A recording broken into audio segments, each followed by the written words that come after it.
Aiswarya. Hi. Thank you for joining us, and you've got an amazing space here at Zomato. Really interesting though.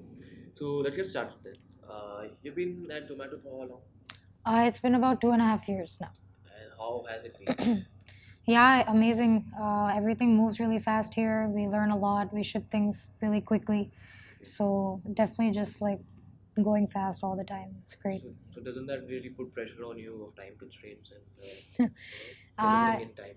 yeah. I sometimes it does, but I think it's also about using my time effectively at work. Okay.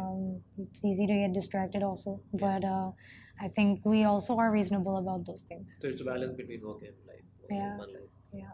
So 2.5 years at Zomato. So how does Zomato look at it, innovation?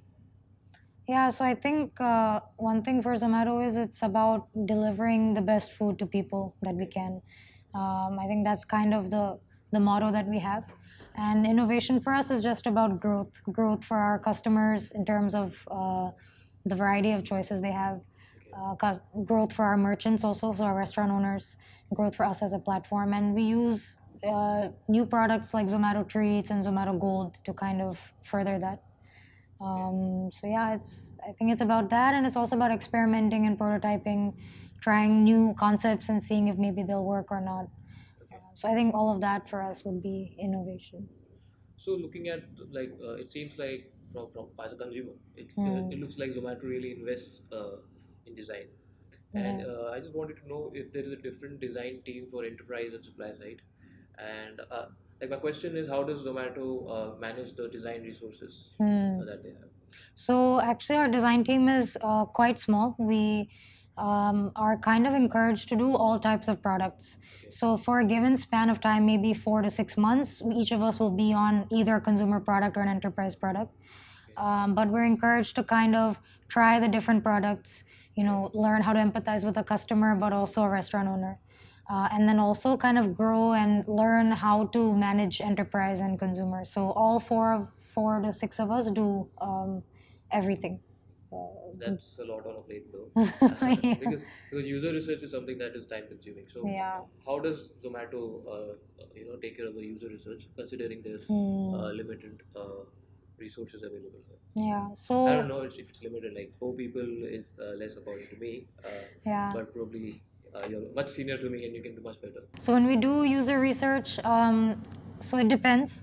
For customers, sometimes we do target a demographic and then we go do qualitative research with them. Okay. But a lot of our customer user research comes quantitatively since we have so many people. Yeah. So either through feedback emails or through customer service calls or just through people we know. For the enterprise side, it's a little more focused. So we decide on what feature are we working on, and then should we target a nightlife restaurant to go interview for this, or a cafe, a mid-sized restaurant, or a large chain. So for our enterprise products, it's a little more structured in terms of qualitative user interviews. Okay. So I think that's where we try to kind of leverage more amounts of data a little bit more with a smaller team to kind of understand the users on a broader scale. So to figure out the qualitative data from Yeah. quantitative data, Yeah. is there a separate team or it's still your plate? So our product managers help out a lot in this, and sometimes if the engineers are also interested, they come with us too. Okay. But we try to kind of lead the direction of the research and the questions. So we'll usually go see a merchant or a customer base and either do a focus group or sit with them for an hour or two, and sort of understand what are the problems they have, why do they face those problems, and a lot of times they like to tell us their solutions also, and that also helps from a third party perspective. So yeah, we do kind of lead that, but we definitely get the help of other people on the project. So talking about merchants and restaurants, what is the onboarding process of a restaurant or a merchant on Zomato platform, and how is design making it better for them? Yeah, so we have two ways you can go about it. Either you get in touch with our sales team and they kind of say that, okay, welcome to Zomato, and like, here's the process of getting listed. So basically, what happens is you get your restaurant listed as a page on the Zomato platform, and then on that, you basically upload your menus and your photos. If you have online ordering, you can start showing your order menu, Okay. things like that. So that's kind of like your digital storefront Okay. as a restaurant. We also have an online process for this. So you can go online, add your restaurant, and then claim it. And once you claim it, that's basically a way of saying I'm the owner and I have the know-how of this restaurant and all the information. Okay. So from a design perspective, we definitely try to increase the number of channels through which you can claim. So we want to reduce the reliance on our salespeople and the physical people we have. Okay. The other thing is we try to really empower them to do it online, and then we say that here are like 5 tools that you can use Okay. once you have claimed the restaurant to actually manage the page. And one of those tools is our Zomato for Business app. That's where they can update all of the information on the page and keep it updated over time, add promotions and events and so on. So part of our job is to kind of make it a DIY kind of platform and also encourage them through design to feel comfortable and safe, but also confident to manage their page. So it's a lot about sharing the knowledge and how it is done. Yeah.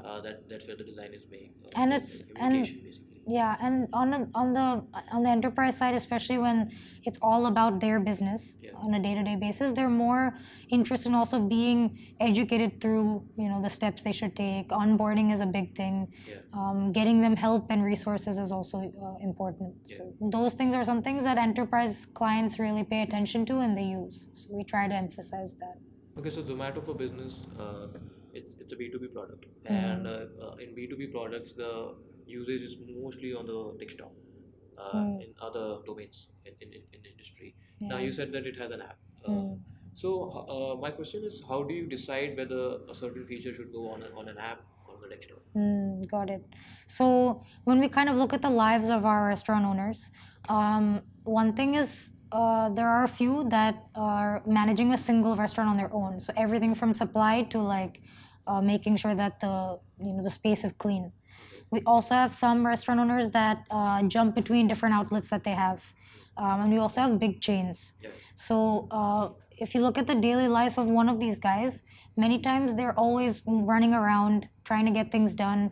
Either they're moving between outlets or they're in the same outlet and on their feet all the time. Yeah. So that's where we feel that looking at the app is very useful.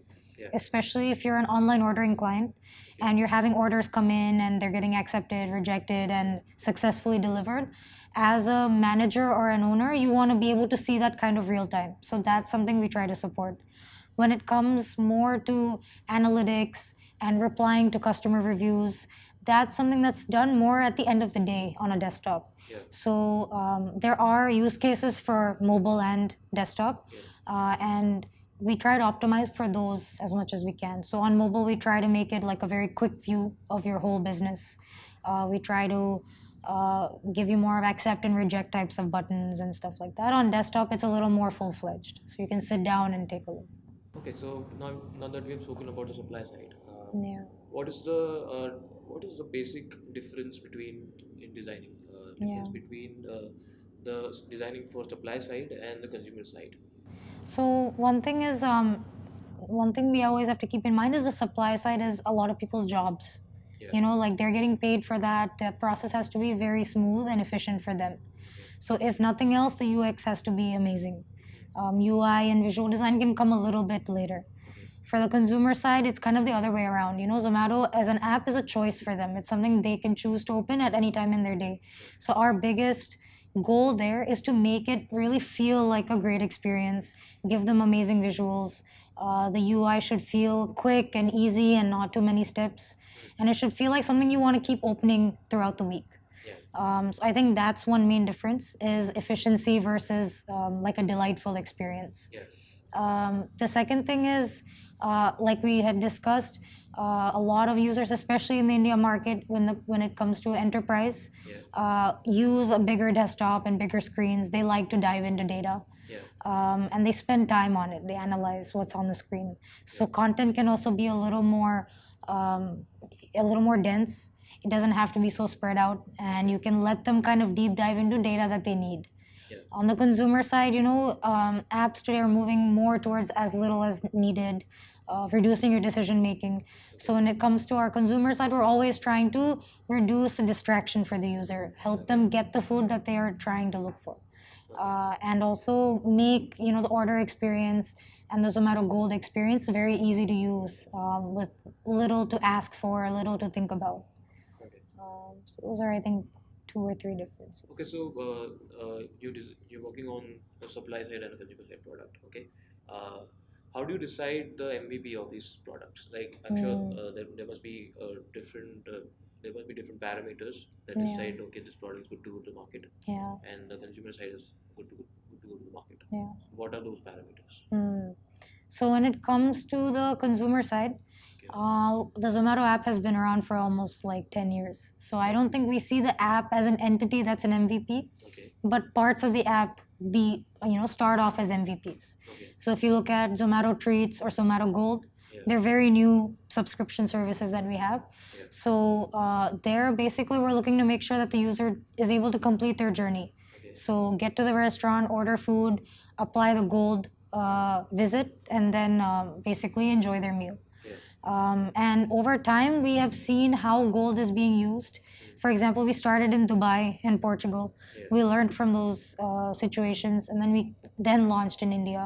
Okay. And then we said, okay, let's try, to make the visit unlocking easier. Yeah. Let's better explain that either it's 1+1 or 2+2 on food and drinks. Yeah. So we had to clarify a lot of things, and that's how the MVP changed. Okay. So I think with the consumer side, you have room for trial and error. You have ways of trying different marketing techniques, improving the copy, reducing steps, adding steps maybe. Yeah. On the merchant side, you have to remember that re-educating the merchant all the time on a new product can be very costly for the management of the restaurant and for us, Okay. because their business is now on the line. Yeah. So for us, an MVP for a merchant side is one, like, include all the features that already exist. Okay. Because if you start removing things, they start to panic also. And the second thing is make sure that the workflow is something that's easy to understand, and help and like other information is accessible for them on the screen. Okay. I think another thing is on the consumer side, we can add features, remove features, tweak them, rename them if we need to, see how things go, and like A/B test a lot more. On the merchant side, you have to be a little more careful with how much you A/B test, and make sure you're experimenting with an audience that's a little more tech savvy and like able to adapt to some of those things. Okay. So talking about treats and gold, like you worked on Yeah. treats. Yeah. So can you tell me the motive behind such initiatives by Zomato? Yeah, so one thing is definitely making it more accessible for people to have food. With treats, a lot of times you're ordering food and you're thinking, should I add dessert? Should I not add dessert? And by giving you something like that, it's actually not a huge cost for the restaurant. Okay. And as a treats member, the loyalty to come back onto the platform and not feel so guilty about getting dessert is a little higher. Yeah. So that kind of helps both sides. So it helps the restaurant's loyalty, and it helps the user feel like they're getting something great out of the meal. Okay. So that's a delight experience. With Zomato Gold, I think for users it's great because you go to a place and you can get basically freebies, twice as much as you want. And I think that's something that really makes people think, let me go out to eat today. Even if you don't want to spend that much money. Yeah. And again, for the restaurant, it's a great way for them to attract new customers. Okay. Again, the cost is not as much, for them, and the retention of like getting customers back if they have a great gold experience is really high. Okay. So, and then the third thing is for us as a platform, the work needed to put into gold and treats is relatively less than having to actually go and sell things to the merchant or sell things to the user. Yeah. We're letting them take care of the transaction between each other. So Yeah. in that way, like, we're using software to its strength, I think, Yeah. which is good. So how do you price Zomato Gold and subscription like Zomato Gold and Zomato Treats? So I think, so I haven't really been actively involved in that. Our business teams sort of look at that. I'm sure it has to do with supply, demand. Yeah. You kind of start with a price that you think is reasonable, And these are products also that none of our competitors, no one else is doing right now. So you kind of have to start with a best guess. Yeah. And then I think you kind of mediate that price based on what the traffic and the reception of people is. Okay. We also like Gold has like referrals and stuff like that, right? Yeah. Which also reduces the price for the person giving the referral and also extends membership. Yeah. So those things I think also play a factor in how pricing ends up working out. Okay. I'm sure some data is used in that. I'm not really sure how that's benchmarked.